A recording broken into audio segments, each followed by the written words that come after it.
గజ్వేల్లో డబ్బు మద్యం పంచి కేసీఆర్ గెలిచారు. నైతికంగా బీజేపీతో గెలుపు అన్న ఈటల.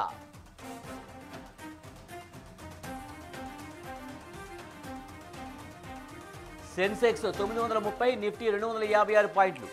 భారీ లాభాల్లో ముగిసిన స్టాక్ మార్కెట్లు.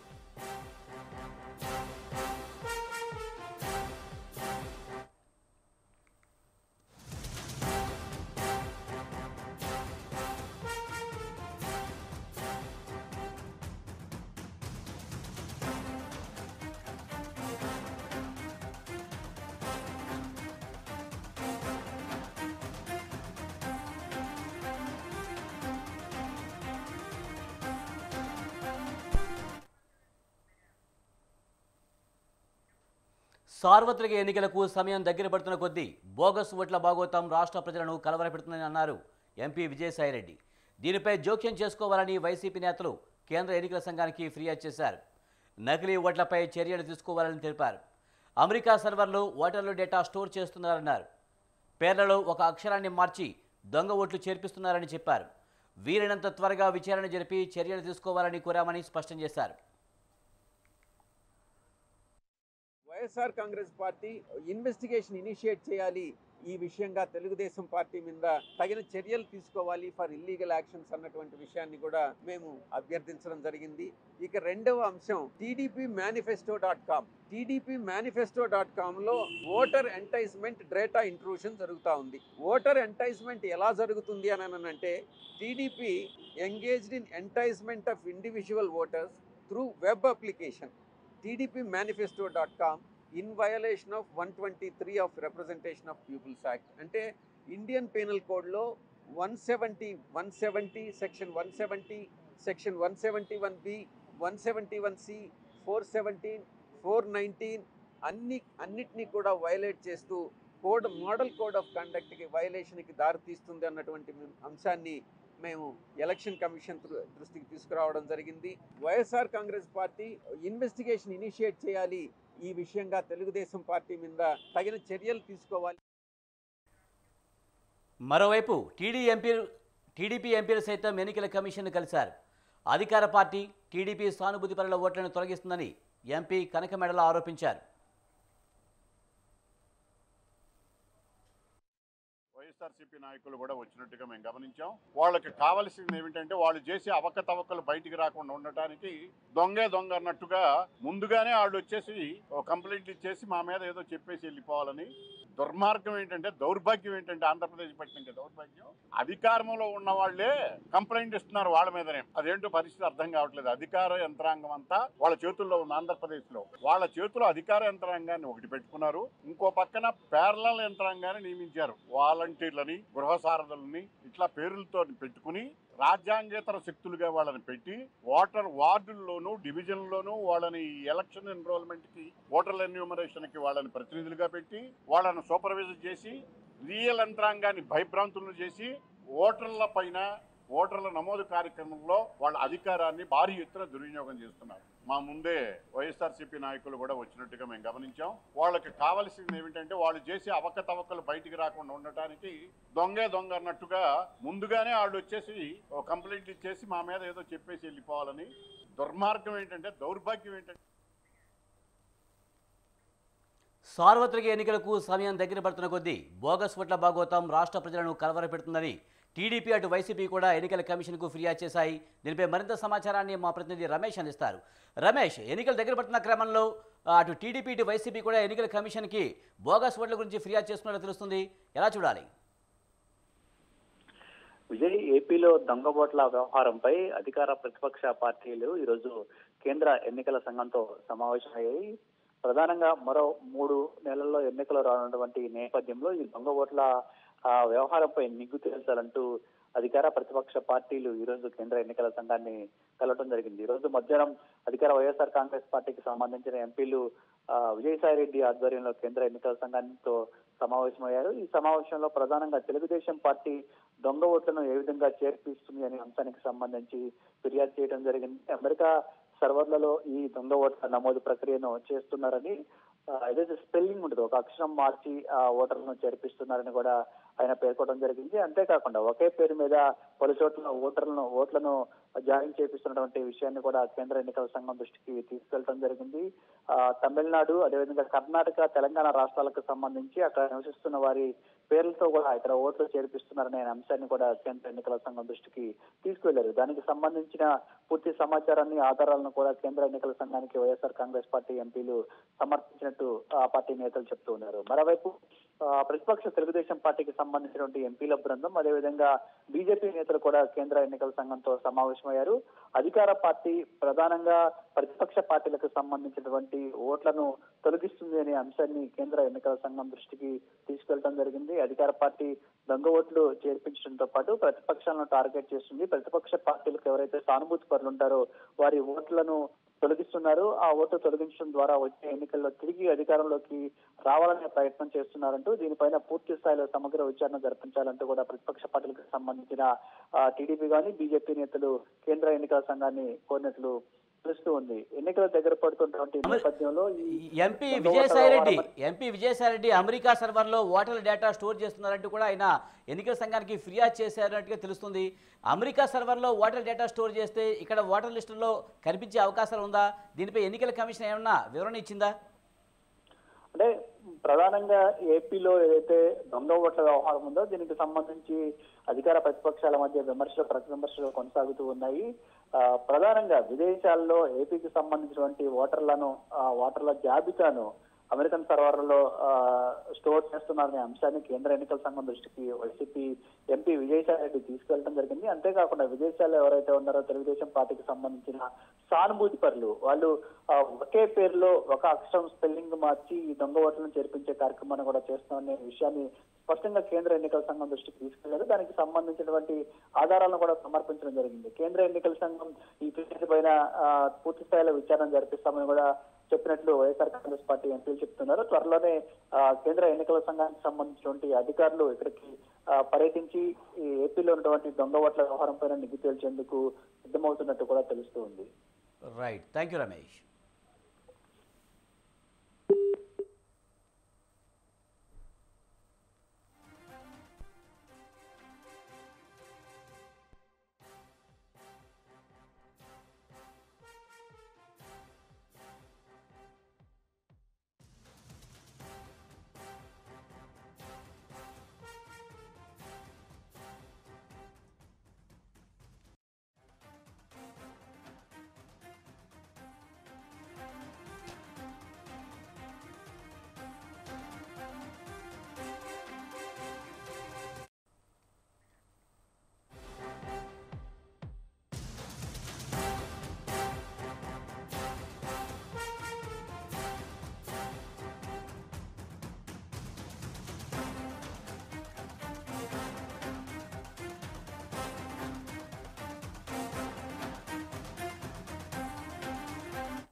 శాసనసభ భవనాలను సమర్థవంతంగా వినియోగించుకుంటామని ముఖ్యమంత్రి రేవంత్ రెడ్డి అన్నారు. బీఆర్ఎస్ ప్రభుత్వం 12-14 గంటలకు మించి కరెంటు ఇవ్వలేదన్నారు. అన్ని అంశాలపై అందరితో చర్చించి శ్వేతపత్రాలు విడుదల చేస్తామన్నారు. ఎంసీఆర్ హెచ్ఆర్డీలోని ఖాళీ స్థలాన్ని వినియోగించుకుంటామని తెలిపారు. ఎంసీఆర్ హెచ్ఆర్డీలోని ఖాళీ స్థలంలో సీఎం క్యాంప్ ఆఫీస్ నిర్మిస్తామని సీఎం రేవంత్ తెలిపారు. కొత్త వాహనాలు కూడా కొనుగోలు చేయమని స్పష్టం చేశారు. రాయదుర్గం ఎయిర్పోర్ట్ మెట్రో ఉపయోగించకుండా ఉందని, విమానాశ్రయానికి మరో మార్గంలో మెట్రోను ప్లాన్ చేస్తామని సీఎం చెప్పారు.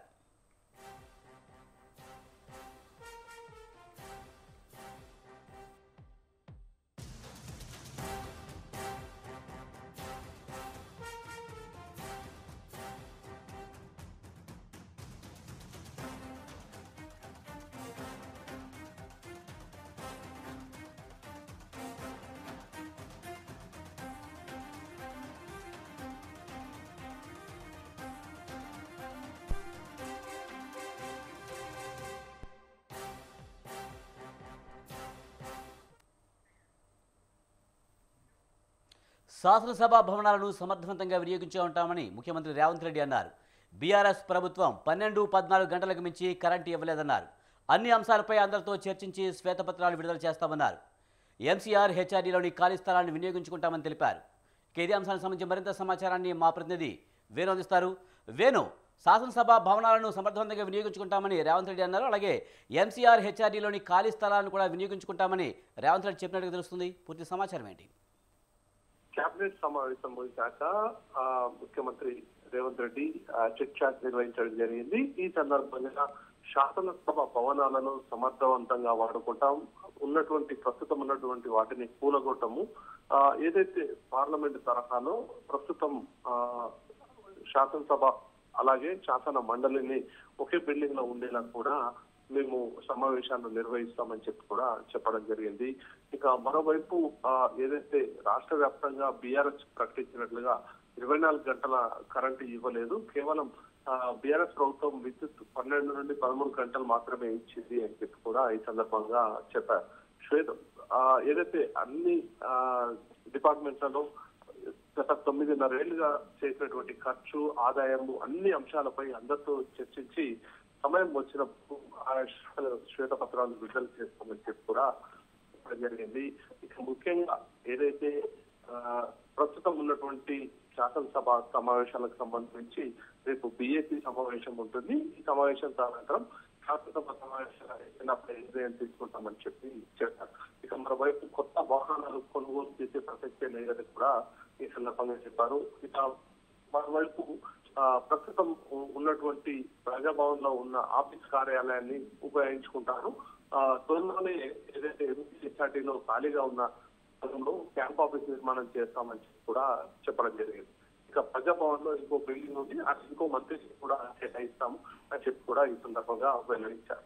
ఇక రాయదుర్గం నుంచి ఎయిర్పోర్ట్ కు మెట్రో ఉపయోగకరంగా ఉండదు, అది కేవలం కొందరి ప్రయోజనాల కోసం మాత్రమే ఇది నిర్మించాలని చెప్పి రానున్న రోజుల్లో మరో రూట్ లో ఉపయోగకరం కూడా మెట్రోని ప్లాన్ చేసుకోవాలని చెప్పి ముఖ్యమంత్రి రేవంత్ రెడ్డి ప్రకటించారు.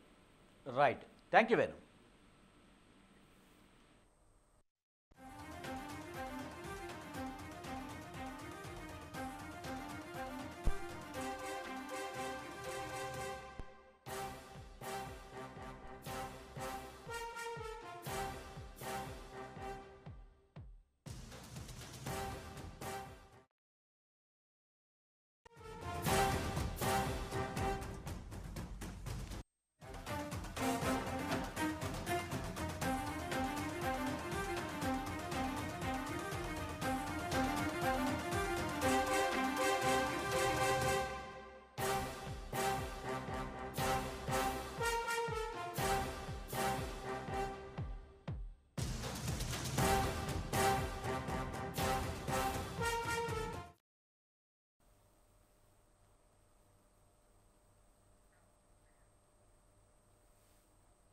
రేపు బీజేపీ ముఖ్య నేతలు సమావేశం కానున్నారు. తెలంగాణ ఎన్నికల ఫలితాలపై సమీక్ష జరపనున్నారు.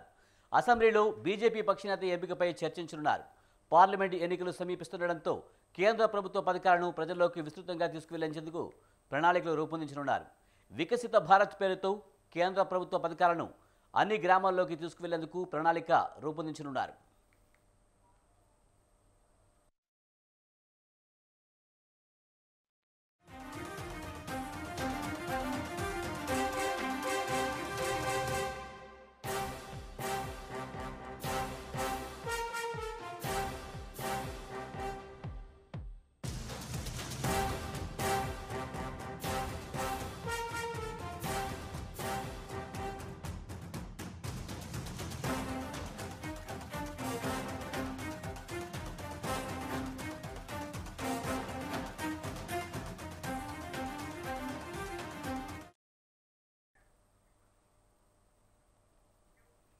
రేపు బీజేపీ ముఖ్య నేతలు సమావేశం కానున్నారు. తెలంగాణ ఎన్నికల ఫలితాలపై సమీక్ష జరపనున్నారు. అసెంబ్లీలో బీజేపీ పక్షనేత ఎంపికపై చర్చించనున్నారు. పార్లమెంటు ఎన్నికలు సమీపిస్తుండటంతో కేంద్ర ప్రభుత్వ పథకాలను ప్రజల్లోకి విస్తృతంగా తీసుకువెళ్లేందుకు ప్రణాళికలు రూపొందిస్తున్నారు. ఇక ఇదే అంశానికి సంబంధించి మరింత సమాచారాన్ని మా ప్రతినిధి శ్రీనివాస్ అందిస్తారు. శ్రీనివాస్, తెలంగాణ బీజేపీ నేతల భేటీకి సంబంధించి పూర్తి సమాచారం ఏంటి?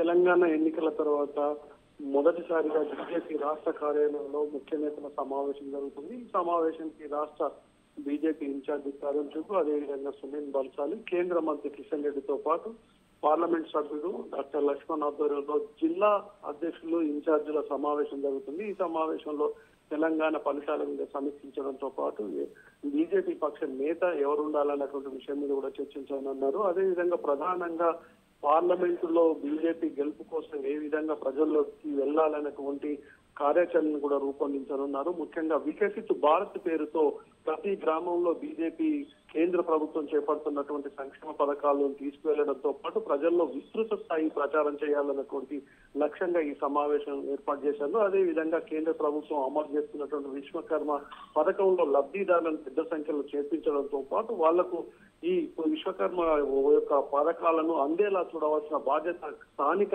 బీజేపీ కార్యకర్తలపై ఉంది. అదే విధంగా పార్టీ నిర్మాణం, పార్లమెంట్ ఎన్నికలను ఏ విధంగా ఎదుర్కోవాలనేటువంటి అంశం మీద రేపు ముఖ్య నేతలందరూ చర్చించనున్నారు. జిల్లా నేతలతో పాటు ఇన్ఛార్జీలు కూడా ఈ సమావేశంలో పాల్గొంటారు. ముఖ్యంగా తెలంగాణలో అసెంబ్లీ ఎన్నికల ఫలితాల పట్ల వాళ్ళు విశ్లేషించనున్నారు. అదే విధంగా ఎల్పీ లీడర్ని ఎవరిని ఎన్నుకోవాలి, దీని మీద ప్రాధాన్యత గురించి కూడా చర్చించనున్నారు. మొత్తంగా పార్లమెంటు ఎన్నికలకు బీజేపీ సిద్ధమవుతుందని చెప్పవచ్చు. Vijay. Right, thank you Srinivas.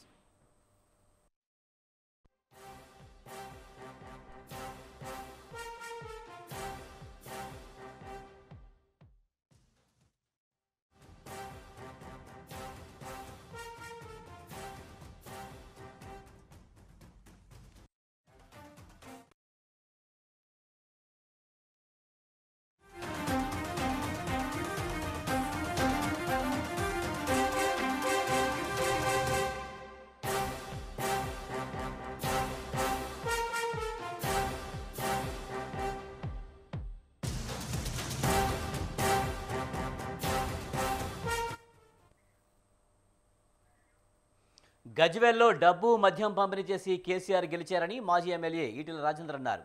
గజ్వేల్లో తక్కువ సమయంలోనే ఎక్కువ ఓట్లు సాధించారని చెప్పారు. గజ్వేల్ నియోజకవర్గ బీజేపీ ముఖ్య కార్యకర్తలతో ఈటెల రాజేందర్ భేటీ అయ్యారు. ఈ సందర్భంగా గజ్వేల్లో నైతికంగా బీజేపీ గెలిచిందని ఈటెల అన్నారు. కేసీఆర్ ప్రజలను నమ్ముకున్న నాయకుడు కాదని, విద్యార్థి దశ నుంచి ఇప్పటి వరకు తనకి ఓటమి తెలియదని తెలిపారు. గజ్వేల్లో ఓటమితో తనలో ఇంకా కసి పెరిగిందని ఈటెల అన్నారు.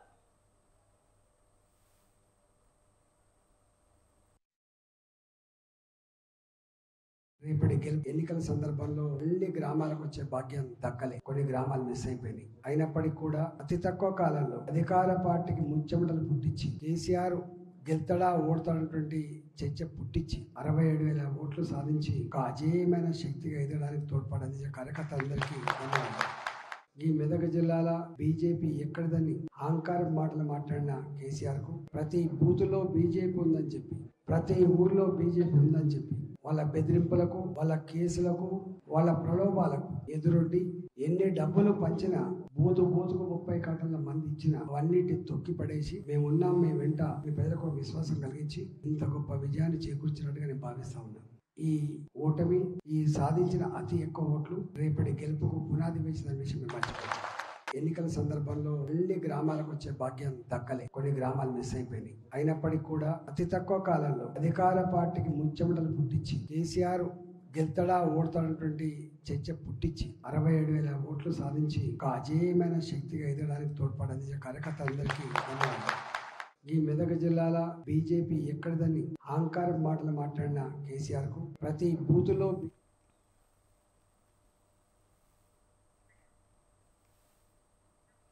కాంగ్రెస్ ఎంఐఎం లోపాయికారి ఒప్పందంలో భాగంగా ప్రొటెం స్పీకర్గా అక్బరుద్దీన్ ఓవైసీని కాంగ్రెస్ ఎంపిక చేసిందని ఎమ్మెల్యే ధనపాల్ సూర్యనారాయణ గుప్తా అన్నారు. కేంద్రం నుంచి రాష్ట్రానికి రావాల్సిన నిధుల విషయంలో తమ వంతు సహకారం ఉంటుందన్నారు. కాంగ్రెస్ ఇచ్చిన హామీల అమలులో అలసత్వం వహిస్తే పోరాటం చేస్తామని అంటున్న ఎమ్మెల్యే ధనపాల్ సూర్యనారాయణ గుప్తాతో మా ప్రతినిధి రాజు ఫేస్ టు ఫేస్. ప్రజా సమస్యలు చట్టసభల్లో తెలియాలని ధనపాల్ సూర్యనారాయణ గారు మొదటిసారి అసెంబ్లీలో అడుగుపెట్టారు. ఏ విధంగా ఉంది ఏంటి అనేది వారి మాటల్లోనే విందాం. ఏంటి సార్ మొదటిసారి అడుగుపెట్టారు అసెంబ్లీలో, ఏ విధమైనటువంటి లక్ష్యంతో మీరు పనిచేస్తా ఉన్నారు? ఎన్నికల్లో ప్రజలకు ఇచ్చిన హామీలు నా పైన నమ్మి అసెంబ్లీకి పంపించిన నేను నా నియోజకవర్గాలకు మొట్టమొదటిగా నేను కృతజ్ఞతలు చెప్తా. అసెంబ్లీలో ఈ రోజు ప్రమాణ స్వీకారం చేయడం జరిగింది 8 మంది బీజేపీ ఎమ్మెల్యేలం. ఎందుకంటే గత వారము ఏదైతే ప్రొటెన్ స్పీకర్ అక్బరుద్దీన్ ఓవైసీ అంతకన్నా 5 మంది 6 మంది సీనియర్లు ఉన్నప్పటికీ కేవలం కాంగ్రెస్ ఎంఐఎం ఎమ్మెల్యేలను మచ్చిక చేసుకోవడానికి ఏదైతే గేమ్ ఉందో కేంద్ర పార్టీ ఆదేశానుసారం మేము దాన్ని తిరస్కరించడం జరిగింది. ఈ రోజు మేమందరం కూడా ప్రమాణ స్వీకారం చేసి ప్రజల పక్షాన పోరాటానికి మేము ఇప్పుడు కూడా ముందుంటాం. ఎందుకంటే భారతీయ జనతా పార్టీ తెలంగాణలో ఎప్పుడు కూడా ప్రజల పక్షాన పోరాటానికి సిద్ధంగా ఉంది. మీరు కాంగ్రెస్ గవర్నమెంట్ ఏదైతే 6 గ్యారంటీలు ఇచ్చిందో దాంట్లో 2 ముఖ్యంగా మీరు 10 lakhs rupees ఇన్సూరెన్స్ దానిపైన మోడీ గారి ఫోటో లేకపోవడం అనేది మేము అసెంబ్లీలో దానికి ప్రశ్నిస్తాం. మిగతా ఆ 4 గ్యారంటీలు కూడా మీరు ఇచ్చిన సమయంలో తప్పకుండా ఇంప్లిమెంట్ చేయాలని మేము డిమాండ్ చేస్తాం. దాంతో పాటు రైతు బంధు అనేది మీరు 15,000 రూపాయలు ఎకరానికి ఇస్తా అని చెప్పి మొన్న మొదటి దఫా 5,000 రూపాయలు జరిగింది. మరి 7,500 రూపాయల బదులు 5,000 రూపాయలు ఎందుకు ఇచ్చారు? మీరు 2 లక్షల రూపాయలు రుణమాఫీ అని అయితే రైతులకు ఇచ్చారో దాన్ని తొందరగా ఇంప్లిమెంట్ చేయాలని మేము డిమాండ్ చేస్తా ఉన్నాం. గతంలో కంటే అత్యధిక స్థానాలు గతంతో పోల్చుకుంటే 8 మంది సభ్యులు కూడా ఈ చట్టసభల్లో ఉన్నారు. ఏ విధమైనటువంటి పాత్ర ఉండబోతుంది రాబోయే రోజుల్లో అంటే ఏం చెప్తారు? 8 మంది అంటే ఒక 40 మందితో సమానం. బీజేపీ ఎప్పుడు కూడా ప్రజా సమస్యల పైన పోరాటానికి ముందుంటది. తప్పకుండా ప్రజల సమస్యలు తెలుసు మాకు. ఎందుకంటే రాబోయే రోజులలో కేంద్రంలో కూడా 3వసారి తప్పకుండా ప్రభుత్వం రాబోతా ఉంది. 2028లో తెలంగాణలో కూడా ఇప్పుడు ప్రభుత్వం రాబోతోంది. ఇప్పుడు 80 బదులు 80 వస్తాయి. ఎందుకంటే ఓట్ ఆఫ్ పర్సెంటేజ్ 19 స్థానాలలో 2వ ప్లేస్. కొన్ని తక్కువ మార్జిన్ తోటి ఓడిపోయిన అనేక స్థానాలు ఉన్నాయి. కనుక 8 మంది ఈక్వల్ టు 40 మంది. ఇప్పుడు మేము తప్పకుండా మేము మా పాత్రని న్యాయంగా ప్రజల పక్షాన పోరాడతామని తెలియజేస్తాం. అంటే ప్రభుత్వం పడిపోతుంది తొందరలోనే రాబోయేది బీజేపీ ప్రభుత్వం అనేది కూడా మీ పార్టీ సీనియర్ ఎమ్మెల్యే రాజాసింగ్ చేసినటువంటి వ్యాఖ్యలు. అంటే ఇది ఆరోగ్యకరమైనటువంటి రాజకీయాలు అనుకోవచ్చా? ఎట్లా చూడాలి సార్ దీన్ని ఓవరాల్? ప్రజాస్వామ్యాన్ని గౌరవిస్తున్న పార్టీ భారతీయ జనతా పార్టీ. తప్పకుండా మేము ఈ ప్రభుత్వం పడిపోవాలనో లేదా మేము అధికారంలోకి రావాలని మేము ఎప్పుడు తాహతాలాడలేదు.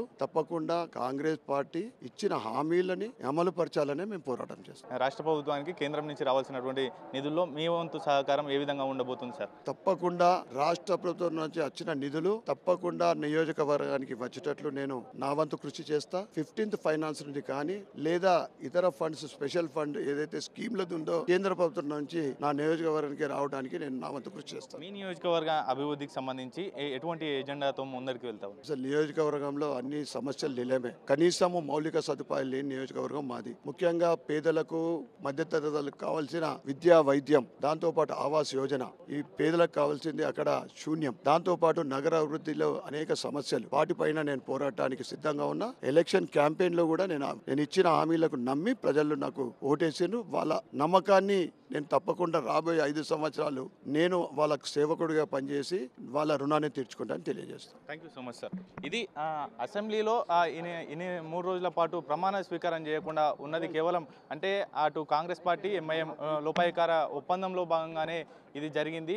మేము లేదంటే అంతకుముందుకే వస్తుండే అసెంబ్లీకి అనేటటువంటి వ్యాఖ్యలు చేశారు. అంతేకాకుండా నియోజకవర్గ ప్రజలకు ఇచ్చినటువంటి మాటను తూచా తప్పకుండా పాటిస్తా అభివృద్ధి దిశగా అడుగులు వేస్తామని కూడా చెప్తున్నటువంటి పరిస్థితి ఉంది. కెమెరా పర్సన్ చందుతో రాజు, స్వతంత్ర టీవీ, హైదరాబాద్. నిరంతరం ప్రజల్లో ఉంటూ నాయకుడిగా కాకుండా సేవకుడిగా పనిచేస్తానని కామారెడ్డి ఎమ్మెల్యే వెంకటరమణారెడ్డి తెలిపారు. ప్రజలకు ఇచ్చిన గౌరవాన్ని కాపాడుకుంటూ కామారెడ్డిని అన్ని రంగాల్లో అభివృద్ధి చేస్తానని హామీ ఇచ్చారు. కాంగ్రెస్ ఇచ్చిన హామీలను త్వరలోనే నెరవేర్చాలని, లేదంటే బీఆర్ఎస్కు పట్టిన గతే పడుతుందని ఆయన విమర్శించారు. కేంద్ర ప్రభుత్వం అన్ని విధాలా సహకారాన్ని అందిస్తుందని ఆయన తెలిపారు. కామారెడ్డి ప్రజలకు ఎల్లప్పుడూ రుణపడి ఉంటానంటున్న వెంకటరమణారెడ్డితో మా ప్రతినిధి Srinivas face to face. ఓడించినటువంటి Venkataramana Reddy కొద్ది క్షణాల క్రితమే అసెంబ్లీలో అడుగుపెట్టి ప్రమాణ స్వీకారం చేశాడు. అయితే బీజేపీ కార్యాచరణ ఏ విధంగా ఉంటుంది, తన సొంత మేనిఫెస్టోని ఏ విధంగా అమలు చేస్తాడు అన్నట్టు విషయాలు తెలుసుకుంటాం. ముఖ్యంగా మీరు ఓడించిన వ్యక్తులు సామాన్యులు కాదు. ఒక వ్యక్తి ఉద్యమ నాయకుడు, తొలి ముఖ్యమంత్రి కేసీఆర్, మరో ముఖ్యమంత్రి రేవంత్ రెడ్డి, మళ్ళీ ముఖ్యమంత్రి. అంటే వాళ్ళని ఓడించిన తర్వాత మీకు ఏ విధమైనటువంటి మానసిక స్థైర్యం ఉంది? అన్న వాళ్ళిద్దరూ లెజెండరీసే, కానీ వాళ్ళు కూడా 40 ఏళ్ళ కింద ఆయన మామూలు వ్యక్తి ఇలా చేయిలు కట్టుకొని నిలబడ్డాయని, ఈయన కూడా 2000 సంవత్సరంలో నాతో పాటు ప్రయాణం చేసినటువంటి వ్యక్తి రేవంత్ రెడ్డి గారు. ఆయన 2001లో జడ్పీటీసీ అయ్యారు, 2లో 1లో, నేను 2006లో అయ్యాము. ఆయన త్వరగా ఆయనకు స్టెప్ అప్ అయింది, కొందరికి టైం పడుతుంది. కానీ వాళ్ళిద్దరూ లెజెండరీస్, ఓడిపోయినంత మాత్రాన మామూలు వ్యక్తులు కాదు. ఇవాళ 119లో నన్ను మీరందరూ అడగడానికి కారణం వాళ్ళిద్దరికి ధన్యవాదాలు ప్రతి టీవీ ద్వారా చెప్తున్నాం, ప్రతిసారి చెప్తున్నాం. ఎందుకంటే వాళ్ళిద్దరు రాకపోతే కామారెడ్డి పేరు కానీ వెంకటరమణారెడ్డి పేరు కానీ మీరందరూ నా చుట్టూనే కానీ వచ్చేవాళ్ళు కాదు, అడిగేవాళ్ళు కాదు. 119లో నేనే ఒక్కనే అయ్యేవాడు. కాబట్టి వాళ్ళిద్దరికి ప్రత్యేక ధన్యవాదాలు తెలియాల్సిందే. ఇంకొకటి, వారి విధానంలో వెళ్ళారు, నేను నా విధానంలో వెళ్ళాను. విమర్శకు విమర్శనే అస్త్రం అనుకునే వ్యక్తిని కాదు. నా పని నేను చేసుకుంటూ పోవాలి. నేను ఏదైతే చేయాలనుకున్నానో ప్రజలకు తెలిసేటట్టు చేయాలి అనుకున్నాం. ఎక్కడా విమర్శించలేదు, ఉందాగున్నాం. ఇన్ని సంవత్సరాల రాజకీయ జీవితంలో 20 సంవత్సరాలుగా 24 సంవత్సరాలుగా ఎవరిని కూడా పల్లెత్తు మాట అనలేదు. అన్పార్లమెంటరీ వాడు యూజ్ చేయను. ఎవరిని అయినా చేస్తే కూడా నేను వద్దు అని చెప్పేవాడిని. ఉందాగా ఉండాలి, వ్యక్తి ఉన్నా పోయినా ఒకే వీళ్ళు ఉండాలని కోరుకునే వ్యక్తిని. రేపు మనం వెళ్ళిపోయినా 100 సంవత్సరాలు మనల్ని అందరూ రికగ్నైజ్ చేయాలని కోరుకునే వ్యక్తిని. పుట్టుకకు సార్థకం అప్పుడు వస్తుంది తప్ప ఇప్పుడు పవర్ ఉంది అంటే మీరు అందరూ వచ్చారు, ఓడిపోతే రారు. రేపు పొద్దున పవర్ ఉంటే 100 మంది దగ్గరికి వస్తారు, ఓడిపోతే ఎవరు రారు. కానీ మంచి మనిషికి ఓడిపోయినా గెలిచినా ఖచ్చితంగా జనంలో ఆ పేరు ఉంటుంది, ఊర్లలోకి వెళ్ళినా ఆ గౌరవం ఉంటుంది. గౌరవం వేరు, పేరు వేరు అని చెప్తున్నా. పేరు ఈక్వలెంట్ టు పవర్, బట్ గౌరవం అనేది అది ఫర్ ఎవర్. అది జ్ఞాపకం ఉంచుకున్న లీడర్లు కరప్షన్ లేకుండా ఉంటే, బ్యూరోక్రసీ అందరూ కూడా కరప్షన్ లేకుండానే పనిచేస్తారు. 4th ఎస్టేట్ అయినా మీరు కూడా కరెక్ట్గానే ఉంటారు, అందరం కరెక్ట్గా ఉంటే ప్రజలకు సూపర్ పవర్ కంట్రీ అన్నాం కదా. లాంగ్ టర్మ్ ఏముండదు, short term, not mid term, it is short term process. కానీ రాజకీయ నాయకులు మొట్టమొదటిగా మారాలనేది నా ఆలోచన. కాబట్టి ఎట్టి పరిస్థితుల్లో వాళ్ళిద్దరూ వచ్చినా నేను నా మీద, నా ప్రజల మీద నమ్మకం ఉంది. డబ్బు మద్యం లేకుండా నమ్మకాన్ని పెట్టుబడి పెట్టి గెలిచినా ఇది శాశ్వతంగా 100 సంవత్సరాలు నిలబడిపోతుంది. కానీ ఎన్టీ రామారావు గారి మీద గెలిచినటువంటి చిత్తరంజన్ దాస్ గారిని ఎన్టీ రామారావుని జ్ఞాపకం ఉంచున్నారు, చిత్తరంజన్ దాస్ గారిని మర్చిపోయి ఉంటారు. ఇందిరాగాంధీ గారి మీద గెలిచినటువంటి రాజనారాయణ గారిని మెదక్లో మర్చిపోయి ఉంటారు, ఇందిరాగాంధీని అయితే గుర్తుపెట్టుకున్నారు. నా పరిస్థితి అలా కాకుండా ఈ ఇద్దరిని మరిపించి నన్ను నిలబెట్టుకోవాలనేదే నా పెద్ద టాస్క్. కాబట్టి నేను ఖచ్చితంగా నిలబడతానని నమ్మకం ఉంది. అసెంబ్లీలో బీజేపీ నుంచి మీ వాణి ఏ విధంగా ఉండబోతుంది అన్న? నేను ప్రజా వ్యతిరేక విధానాలు ప్రభుత్వం అవలంబించినప్పుడు మాత్రమే ప్రతిపక్ష పాత్ర పోషిస్తా అని చెప్తున్నాం. ఇది నా మటుకు. కానీ ప్రతి విషయాన్ని బురద జల్లి ఏదోటి మాట్లాడే వ్యక్తిని కాదు. ఆరోగ్యశ్రీ ముఖ్యమంత్రి గారు ఓపెన్ చేశారు. జిల్లా పరిషత్ చైర్మన్గా నేను రాజశేఖర రెడ్డి గారి శిష్యునిగా, రాజశేఖర రెడ్డి గారు ఉన్నప్పుడు నేను మొట్టమొదలు అది ఓపెన్ చేశాను. ఆ తర్వాత రెండోసారి నాకు అవకాశం వచ్చింది. ఇట్లా నాకు తెలిసి ఒక 4గురికి రావచ్చు. అంటే శ్రీధర్ బాబు గారికి, కొండా సురేఖ గారికి, బట్టి గారికి, వెంకటరెడ్డి గారికి, వీళ్ళకు వచ్చి ఉంటుంది. ఇట్లా ఒక 10 మంది ఉండుంటాం మేము. అంటే నిజంగా కూడా ఓలాటెడ్లీ నేను ఆయనకు కృతజ్ఞతలు చెప్తున్నా. ఇటువంటి మంచి కార్యక్రమాన్ని ఇంకా ముందుకు తీసుకుపోలో 108 కూడా స్టార్ట్ చేయండి ముఖ్యమంత్రి గారు అని కూడా చెప్పినాం. మొత్తంగా ప్రజల పక్షాన ప్రశ్నిస్తా, అదే విధంగా బీజేపీ కార్యాచరణను ముందుకు తీసుకువెళ్తా అని చెప్పి వెంకటేశ్వర రెడ్డి అంటున్నారు. కెమెరా పర్సన్ బాలుతో శ్రీనివాస్, స్వతంత్ర టీవీ, హైదరాబాద్. బీజేపీ ఎమ్మెల్యేలు అసెంబ్లీకి హాజరై ప్రమాణం చేశారు. ప్రొటెం స్పీకర్ అక్బరుద్దీన్ ముందు ప్రమాణం చేయమని ముందే చెప్పిన బీజేపీ ఎమ్మెల్యేలు ఆ మాటకు కట్టుబడి ఉన్నారు. బీజేపీ ఎమ్మెల్యేలందరూ స్పీకర్ గడ్డం ప్రసాద్ కుమార్ ముందు ప్రమాణం చేశారు. विधानसभा के लिए सदस्य निर्वाचित हुआ हूं। सत्यनिष्ठा से प्रतिज्ञा करता हूं कि मैं विधि द्वारा स्थापित भारत के संविधान के प्रति सच्ची श्रद्धा और निष्ठा रखूंगा। मैं भारत की प्रभुता और अखंडता अक्षुण्ण रखूंगा तथा जिस पद को मैं ग्रहण करने वाला हूं उसके कर्तव्यों का शुद्ध अंतर्करण के साथ श्रद्धापूर्वक निर्वहन करूंगा। मैं तेलंगाना विधानसभा का सदस्य टी राजा सिंह सत्यनिष्ठा से प्रतिज्ञा करता हूं कि सभा के नियमों, मर्यादाओं तथा शिष्टाचार का विधिवत शुद्ध अंतर्करण से आदरपूर्वक पालन करूंगा। भारत माता की जय। శాసనం ద్వారా నిర్మితమైన భారత రాజ్యాంగం పట్ల నిజమైన విశ్వాసం, విధేయత చూపుతానని, భారతదేశ సార్వభౌమాధికారాన్ని, సమగ్రతను కాపాడుతానని, నేను స్వీకరించబోయే కర్తవ్యాన్ని శ్రద్ధాశక్తులతో నిర్వహిస్తానని దైవ సాక్షిగా ప్రమాణం చేస్తున్నాను. తెలంగాణ శాసనసభ సభ్యుడైన ఏలేటి మహేశ్వరరెడ్డి నేను సభా నియమాలను కట్టుబడి ఉంటానని, వాటిని అనుసరిస్తానని సభా మర్యాదలను పాటిస్తారని, సాంప్రదాయాలను గౌరవిస్తారని దైవసాక్షిగా ప్రమాణం చేస్తున్నాను.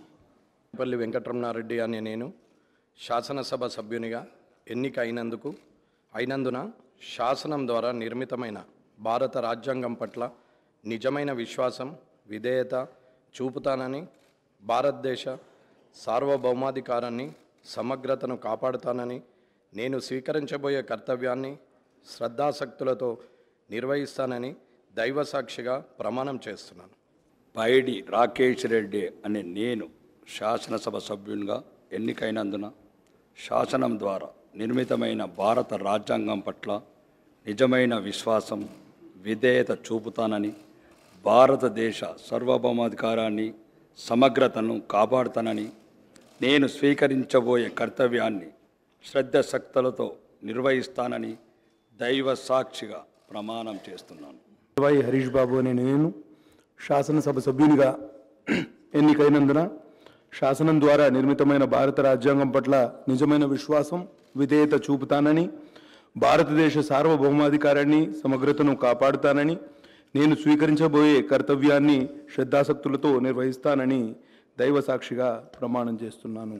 శంకర్ అనే నేను శాసనసభ సభ్యునిగా ఎన్నికైనందున శాసనం ద్వారా నిర్మితమైన భారత రాజ్యాంగం పట్ల నిజమైన విశ్వాసం, విధేయత చూపుతానని, భారతదేశ సార్వభౌమాధికారాన్ని, సమగ్రతను కాపాడుతానని, నేను స్వీకరించబోయే కర్తవ్యాన్ని శ్రద్ధాసక్తులతో నిర్వహిస్తానని దైవ సాక్షిగా ప్రమాణం చేస్తున్నాను.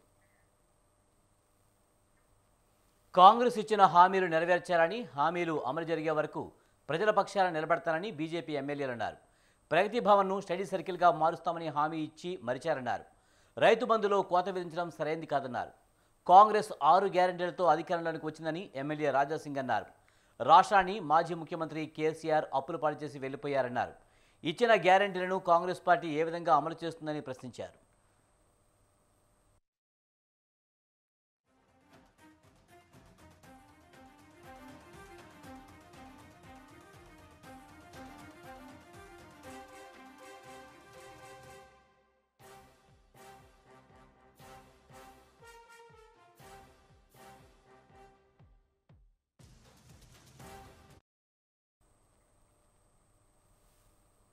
పల్నాడు జిల్లా ఇనిమెట్ల గ్రామం వైసీపీకి బలమైన గ్రామమని, గత ఎన్నికల్లో అత్యధిక మెజారిటీని అందించారని మంత్రి అంబటి రాంబాబు అన్నారు. గ్రామంలో 15 లక్షల ఎంపీ నిధులతో నిర్మించనున్న సామాజిక భవన్ భూమి పూజా కార్యక్రమంలో ఆయన ముఖ్య అతిథిగా పాల్గొన్నారు. ఎస్సీ కాలనీ వాసులకు అవసరమైన కమ్యూనిటీ హాల్ నిర్మాణానికి నిధులు మంజూరు చేశామని మంత్రి తెలిపారు. త్వరలో నిర్మాణం పూర్తి చేసి ఎన్నికలలోపే ప్రారంభోత్సవానికి సిద్ధం చేయాలని అధికారులకు, నాయకులకు సూచించారు. సీఎం జగన్ అన్ని వర్గాల సంక్షేమమే లక్ష్యంగా పనిచేస్తున్నారన్నారు. రైతు భరోసా కానివ్వండి, ఇలాంటి అనేక పథకాలు ఇచ్చి మీ అకౌంట్స్లోకి వేస్తున్నారు. ఎవరికి వస్తుందో నాకు తెలియదు. నాకు ఓటు వేసిన వారికి వస్తుంది, ఓటు వేయని వారికి వస్తుంది. అర్హులైతే చాలు, నా దగ్గరికి రావాల్సిన అవసరం లేదు. మీ గ్రామంలో ఉన్నటువంటి ప్రెసిడెంట్ గారి దగ్గరికి అవసరం లేదు. అప్లికేషన్ పెట్టుకుంటే బటన్ నొక్కితే మీ దగ్గరికి వస్తుంది. ఒక్క వృద్ధాప్య పెన్షన్, వితంతు పెన్షన్లు వచ్చి వాలంటీర్స్ మీకు ఇస్తారు తప్ప మిగతా మీ చేతుల్లోకి వస్తున్నాయి. ఈ అరేంజ్మెంట్ చేసినటువంటి తొలి ముఖ్యమంత్రి జగన్మోహన్ రెడ్డి గారు. మీరు వెళ్ళి ఎమ్మెల్యే ఇంటికాడ కూర్చుని, మీరు వెళ్ళి ప్రెసిడెంట్ ఇంటికాడ కూర్చుని, మీరు వెళ్ళి మొహోళ్ళ ఇంటికాడ కూర్చుని, ఇంకోళ్ళ ఇంటికాడ కూర్చుని తిరగాల్సిన అవసరం లేకోకుండా ఒక కొత్త పద్ధతుల్లో సిస్టమేటిక్గా పేద ప్రజలకు సహాయం చేయాలని తాపత్రయపడుతున్నటువంటి వ్యక్తి జగన్మోహన్ రెడ్డి గారు. అంతేకాదు, నేను ఇప్పుడు మనవి చేస్తాను, ఏ ముఖ్యమంత్రి కూడా ఇలాంటి పరిపాలన చేయలేదని నేను గుండె మీద చేయి వేసుకొని చెప్తున్నాను. నేను చాలామంది ముఖ్యమంత్రులు చూశాను. చంద్రబాబు గారి దగ్గర నుంచి చూశాను. రుణమాఫీ కానివ్వండి, రైతు భరోసా కానివ్వండి, ఇలాంటి అనేక పథకాలు ఇచ్చి. ప్రకాశం జిల్లాలో విషాదం చోటు చేసుకుంది. కొమరోలు మండలం గోహారపల్లి గ్రామానికి చెందిన దాసరి అంకయ్య పొట్టకుటి కోసం కువైట్ దేశానికి వెళ్ళాడు. కువైట్లో గుండెపోటుతో మృతి చెందాడు. దాసరి అంకయ్యకు 2 కూతుళ్లు, 1 కొడుకు ఉన్నారు. పిల్లలు తండ్రిని చివరి చూపు చూసుకునేందుకు అంకయ్య మృతదేహాన్ని స్వగ్రామానికి తరలించేందుకు ప్రభుత్వం సహాయం చేయాలంటూ కుటుంబ సభ్యులు కోరారు. అంకయ్య మృతితో గ్రామంలో విషాద ఛాయలు అలుముకున్నాయి.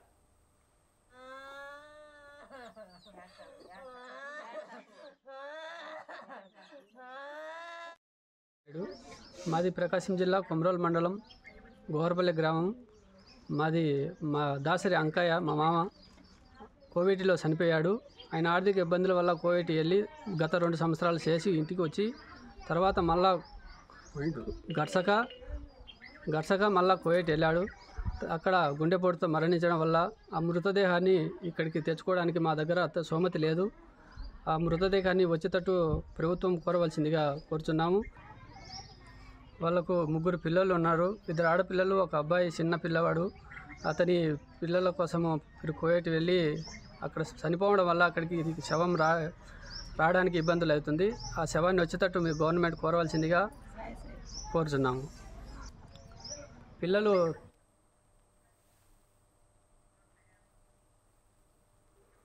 ఇవి ఈ బులెటిన్ విశేషాలు. చూస్తూనే ఉండండి స్వతంత్ర.